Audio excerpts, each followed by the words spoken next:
Hello दोस्तों, आज हम कंपेयर करेंगे खेसारी लाल और पवन सिंह में। जो कि खेसारी लाल यादव का सॉन्ग आया है हारमोनिया, आप लोग सुने हैं कि नहीं। और पवन सिंह का आया है सॉन्ग आरा कोटलाली, और इसे भी सुन हुए होंगे, दोनों का सुने ही होंगे। और इस दोनों सॉन्ग में हम कंपेयर करेंगे। जो कि आरा कोटलाली पवन सिंह का करीब जन्मदिन के करीब आया था, उनके पवन सिंह के, यानी कि 5 जनवरी के करीब, आज से 11 दिन पहले। और खेसारी लाल के 12 तारीख को 12 जनवरी का आया है हारमोनिया, जो कि आज से 4 दिन पहले। जो कि खेसारी लाल यादव का हारमोनिया सॉन्ग गजब ही सॉन्ग है, एकदम मस्त सॉन्ग है, जो अभी ट्रेंडिंग में नहीं गया है।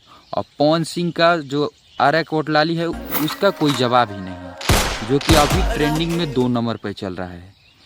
और खेसारी लाल यादव का हारमोनिया सॉन्ग बता दे कि प्राइमरी रिकॉर्ड पर छोड़ा गया है, जो कि उसका करीब 4 लाख के करीब सब्सक्राइबर है। और पवन सिंह का आरा कोटलाली सारेगामा हम भोजपुरी पर छोड़ा गया है, जो कि उसका 14 से 16 मिलियन के करीब सब्सक्राइबर है। 16 मिलियन उसका सब्सक्राइबर है। और बता दें कि आरा कोटलाली पर लगभग 20 मिलियन व्यूज चला गया है। अभी जब वीडियो हम बना रहे हैं, इससे पहले 20 मिलियन चला गया है। और खेसारी लाल के हारमोनिया सॉन्ग पर 4 दिन हुआ है, उस पर लगभग 8 मिलियन क्रॉस कर रहा है व्यूज।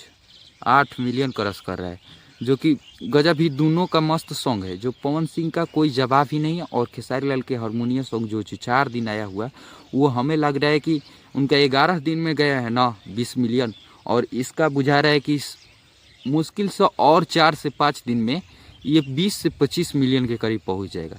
किसका गाना मस्त है, जाकर और सुनिए। और बता दें कि चैनल को सब्सक्राइब करिए ऐसे ऐसे न्यूज़ पाने के लिए। और बता दें कि ये हारमोनिया जो सॉन्ग आया है, इसमें कमर कोइन है, थोड़ा सा जूम करके हम दिखलाते हैं आपको। और ये पवन सिंह का आया है, इसका तो कोई जवाब ही नहीं। किसका गाना आप लोग को मस्त लगा, खेसारी लाल के या पवन सिंह को? वीडियो को कमेंट में जाकर ज़रूर से बताइएगा। और अगला वीडियो के लिए चैनल को सब्सक्राइब कर दीजिए।